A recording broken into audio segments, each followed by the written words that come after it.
Hi everybody, welcome. Welcome to this Monday video. How are you? How have you been experiencing this past week, this weekend, this full moon in Virgo? Have you been experiencing this shift of Saturn moving into Pisces? There is a lot of moving and shaking about, and we are running up to spring, right? Running up to the equinox. There's a lot of energy building, cultivating. And things are definitely moving and shaking. It's so interesting because this is the second time I've tried to record this video, and already I can see that technology is struggling a little bit with the energy coming through with this message, but we're going to go straight into it. Today we're going to be talking about imposter syndrome. And this is really interesting because I think everyone probably has felt this at some point in their life,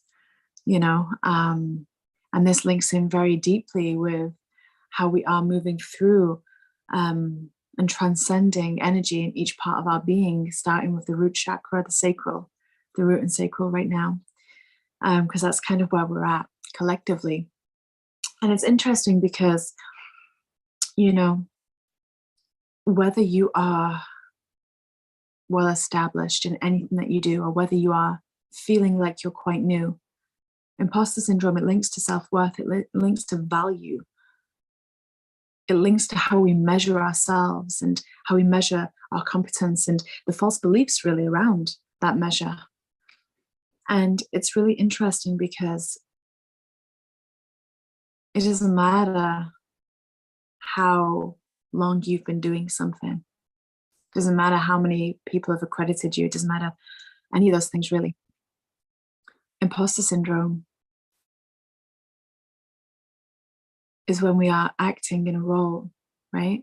This is my interpretation. I wonder what yours is, but it's when we're acting in a role or choosing to take a role, or knowing that that's what your calling is, but not feeling qualified, not feeling competent, not feeling like you deserve to be in service. Because where we're at right now in the world, so many of us are wanting to serve, be heart-centered and lead from the heart.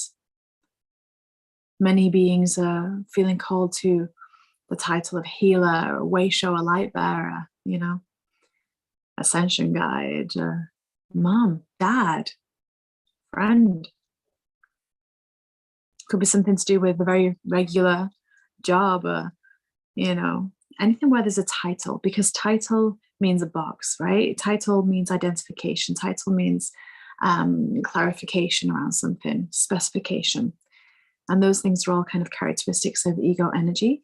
And ego isn't a bad word, right? Ego is just identification. It's unique individuality, right? Before we really delve into this deeper, I just want to take a moment to say, no matter who you are, where you are watching this, you are unique. There isn't anyone that can say or do or vibrate the way you do. And that means anything that you have to offer, share, speak, move through, show, no one else can do it. No one else can do it exactly how you would. And in this ever expanding, abundant universe that we're in, because the universe has never been as abundant as it is to this day. We might doubt that, we might choose to focus on a different experience for ourselves, but it's never been as expansive and abundant as it is right now. And it's funny because as we step more and more onto our path, onto the journey that we feel that we are most suited to, or called to, or destined to, or contracted to, whatever words we want to use. It's just interesting, isn't it? Because it will bring up within us any shadows of lower self-worth. Any time where we've got an overlying belief about how we measure our service or our competence. where does it come from? Are we tuning in? Are we bringing something through? Are we mimicking? Are we mimicking, copying? And, do we feel like we're out of place in our own shoes? But yeah, let me take this moment to say, you are exactly where you need to be. No one else has got your soul plan. No one else. You're on no one's clock, not even your own. There is nothing that you can do off your soul path. There is nothing that you can do out of your own time. There's not. And for everyone that is here wanting to serve, wanting to be part of this ascension, the way to do it is by being a part of yourself. Because we're all part of a bigger thing. Now, imposter syndrome really does affect many beings, especially those in the light worker community. Especially those wanting to be of higher service. And it isn't anyone else's fault, really. It's not a collective energy or this or they. We might kind of link it back to our parents said this and our teacher said that and the government said this and la la la. I had this experience with this person and this is what happened to me. This is what they did to me. And it's interesting because all the time that we choose to feel that, choose to project out and give away ownership rather than say, I did that, I contributed towards that, I did that. When we give it away and say someone else did something to us, that may have been accurate in the moment. Someone may have been doing something to you, speaking, belittling you, helping create beliefs, gaslighting, what doesn't matter. That may have come towards you. But it's only you that give your energy to another. So it's only us that can really give our energy outwardly. And when it comes to imposter syndrome, that's really what it's tackling. That's really what the medicine of that energy is. You can have someone that's been in there, that's been doing what they do for decades. They could, anyone from any walk of life, even spiritual people, right? Anyone could be doing what they've done for a very long time. And at the same time, wonder somewhere within themselves, subconsciously wonder, are they qualified? What makes what I have to say worth listening to? Well, do you want to listen to yourself? Do you want to hear yourself? Do you trust yourself? Have you built that relationship with yourself? Have you built that love with yourself? Because really, in reality, it doesn't matter who wishes to hear you. It doesn't really matter who's tuning in, who's coming to you, who's exchanging with you. It doesn't really matter on that level. Because if it does, then we're fragmenting ourselves a little bit, right? If that's the focus. But if we're focusing on our inner alignment, and that inner alignment is not just about trying to meditate our way to a higher frequency. Our inner alignment is alignment with all of our voices within ourselves, all those moments in time. And speaking of moments in time, on the 4th of April, Tim and I are going to be doing a wonderful workshop, Andromedan Wisdom, and a great big collective release. And we're going to go a little bit more into that there. So if it calls to you, please feel welcome to book via Tim's website. But those moments in time, those memories that you've had, where you have given your power away, where you've identified with someone else's truth, maybe about you. Maybe they've said something harsh and you've gone, I don't believe that. But then some part of you actually has done because you've wondered, wait, is that true? I know, I felt like that before. And it's interesting because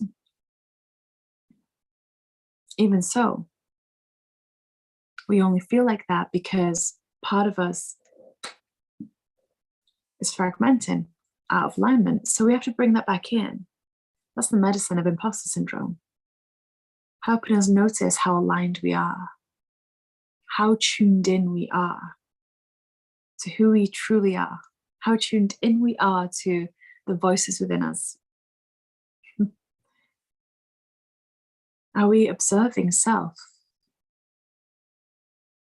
Are we allowing ourselves to receive, to be still?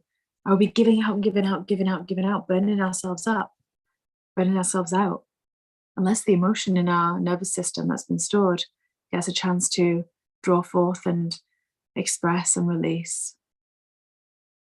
we're going to struggle. And it doesn't have to be as complicated or as difficult as what we think. You just have to have the courage to feel the emotion, let it witness, let it process, let it come out, however that comes out for you, whether you need to move your body, whether you need to cry, scream, run, whatever that is for you, let it come out.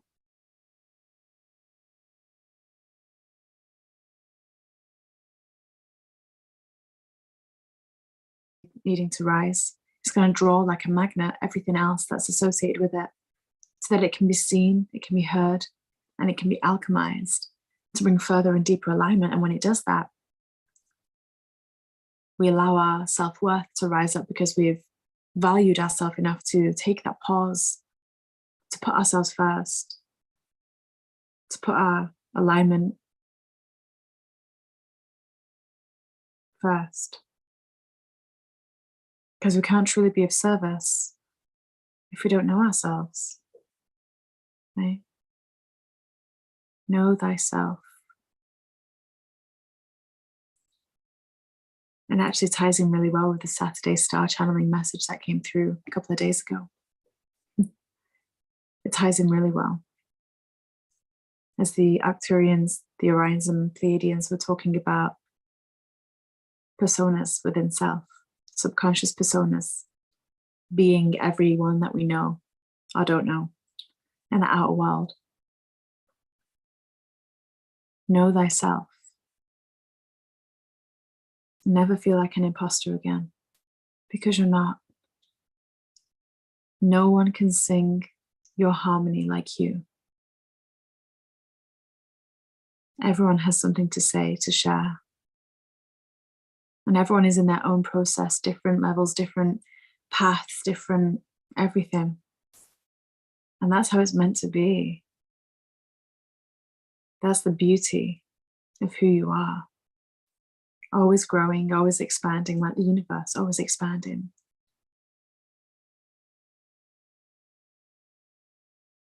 How much will you give and receive? Especially receive, because that's where we're out of balance most, right? So imposter syndrome. Is it something that we need to stay in? Well, first we have to be aware of it. Do we feel like we're out of place? Sharing something, speaking something, showing something? Are we over-identifying ourselves?